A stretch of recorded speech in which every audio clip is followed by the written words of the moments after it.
ഗുരുഭ്യോ നമഃ. ശ്രീമൻ നാരായണീയം 55வது ദശകം കാളിയ നർദ്ദനം. അതമാരിണി ഘോരതരം ഫണിനം പ്രതിവാരയിതും കൃതതി ഭഗവൻ ധൃതമാരിദധീരകനീപതരും വിഷമാരുതസോഷിതപർണചയം.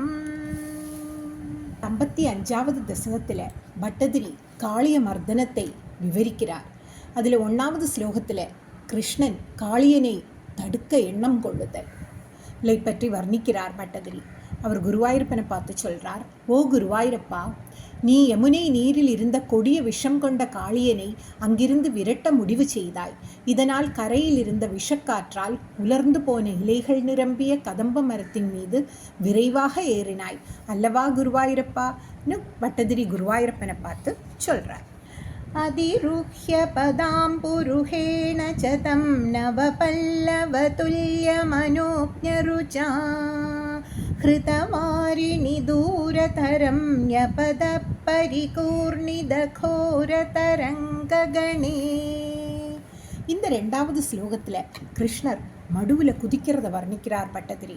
அவர் குருவாயூரப்பனை பார்த்து சொல்கிறார், ஓ குருவாயூரப்பா, உன் புதிய தளிர் போன்ற சிறந்த அழகான தாமரை மலரான உன் பாத கமலங்களால் அந்த மரத்தின் மீது நீ ஏறினாய். பின் எங்கும் பயங்கரமாக ஆடும் அலைகள் நிறைந்த மடுவில் ஜலத்தில் வெகு தூரத்தில் அந்த மரத்திலிருந்து குதித்தாய் அல்லவா குருவாயூரப்பா? இன்னும் குருவாயூரப்பனை பார்த்து பட்டதிரி சொல்.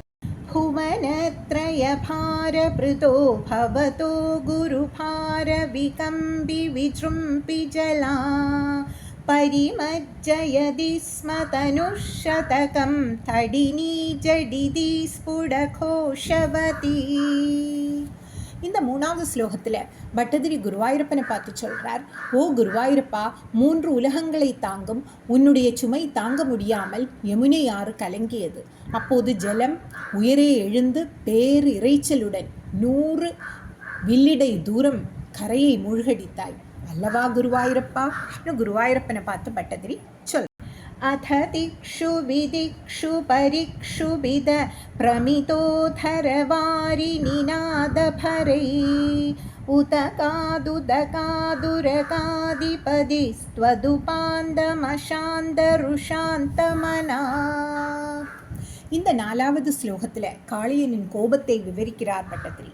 அவர் குருவாயூரப்பனை பார்த்து சொல்கிறார், ஓ குருவாயூரப்பா, பிறகு ஜலத்தில் எல்லா திசைகளிலும் கலங்கி சுழல்கள் மிகுந்து சப்தம் உண்டாக்கின.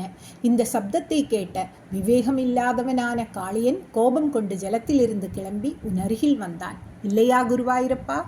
குருவாயூரப்பனை பார்த்து பட்டதிரி சொல்கிறார். ஹணசிருங்க சஹஸ்ர வினிஸ்ருமர ஜ்வலதக்னிகணோக்ர விஷாம்புதரம் புரத ஃபணினம் சமலோகயதா பகுஷ்ருங்கிணமஞ்சன சைலமிவ.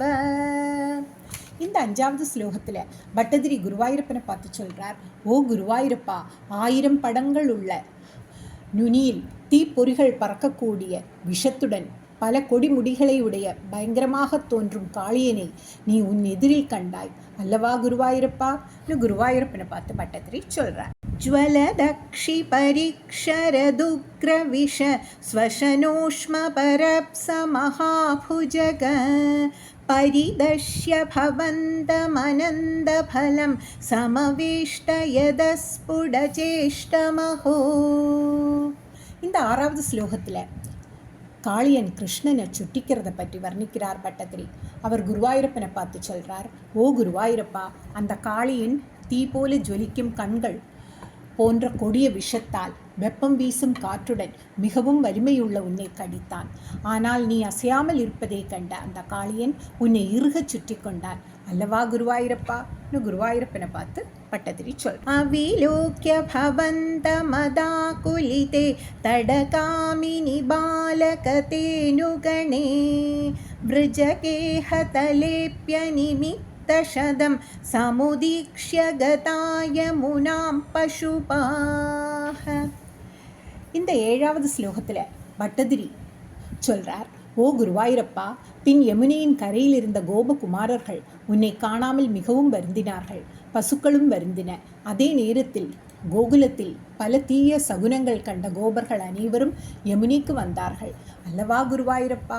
பட்டதிரி குருவாயூரப்பனை பார்த்து சொல்றார். அகிலேஷு விபோ பவதீய தசாமவலோக்ய ஜிஹாசுஷு ஜீவபரம் ஃபணிபந்தனமாஷு விமுச்ய ஜவாதுதகம்யத ஹாசஜுஷா பவதா. இந்த 8வது ஸ்லோகத்தில் பட்டதிரி குருவாயூரப்பனை பார்த்து சொல்றார், ஓ குருவாயூரப்பா, உன் நிலைமையை கண்டு எல்லா கோபர்களும் பசுக்களும் உனக்காக உயிரை விட துணிந்தார்கள். அப்பொழுது நீ வேகமாய் காளியன் பிடியிலிருந்து விரைவாக விடுவித்து கொண்டு புஞ்சிரிப்புடன் ஜலத்தின் மேல் வந்தாய் அல்லவா குருவாயூரப்பா? குருவாயூரப்பனை பார்த்து பட்டதிரி சொல். அதிருஹ்ய தத ஃபணிராஜ ஃபணான்ன நிருதே பவதா மிருதுபாதருச்சா கலசிஞ்சிதனூபுரமஞ்சுமிலத்கரகங்கணசங்குலசங்க்வணிதம். இந்த 9வது ஸ்லோகத்தில் கிருஷ்ணர் காளிய நர்த்தனத்தை வர்ணிக்கிறார் பட்டதிரி. அவர் குருவாயூரப்பனை பார்த்து சொல்றார், ஓ குருவாயூரப்பா, நீ உன் மிருதுவான கால்களால் காளியனின் படங்களில் மீது ஏறி நர்த்தனம் செய்தாய். அப்பொழுது உன் மெல்லிய திருவடிகள் பிரகாசித்தது. நீ அணிந்துள்ள கால்களின் சலங்கைகளின் ஒலியுடன் கூடிய உன் கை வளைகளின் கிங்கிணி சப்தம் இணைந்து தக்கவாறு ஒலிக்க நடனமாடினாய் அல்லவா குருவாயூரப்பா? குருவாயூரப்பனை பார்த்து பட்டதிரி சொல்றார். ஜுஹ்ருஷு பசுபாஸ்து துஷூர்முனயோ வவ்ருஷு குசுமானி சுரேந்திரகணா த்வயி நிருத்யதி மாருதகேஹபதே பரிபாஹி சமாம் த்வமதாந்தகதாத்.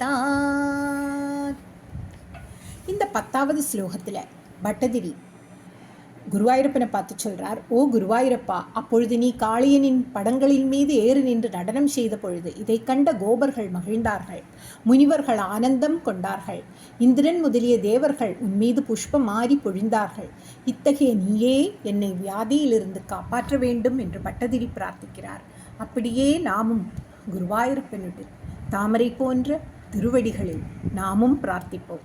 சர்வத்ர கோவிந்த நாம சங்கீர்த்தனம் கோவிந்த கோவிந்தா.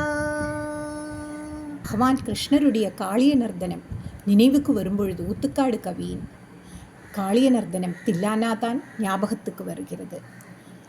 தாம் தீம் தரணதாம் தாம் தீம் தரணதாம் தினதகிடதாம் தீம் தரணதாம் யமுனா தடாக பங்கேருகபததாம் தீம் தகிடதாம் தாமிகதஜ்ஜம் தகதஜ்ஜம் தகதிகதஜ்ஜம் தாம் தாமிதஜ்ஜம் தகஜஜ்ஜம் தகதிதஜ்ஜம் தாம் தாம் திகஜஜ்ஜம். சர்வத்ர கோவிந்த நாம சங்கீர்த்தனம் கோவிந்த கோவிந்தா.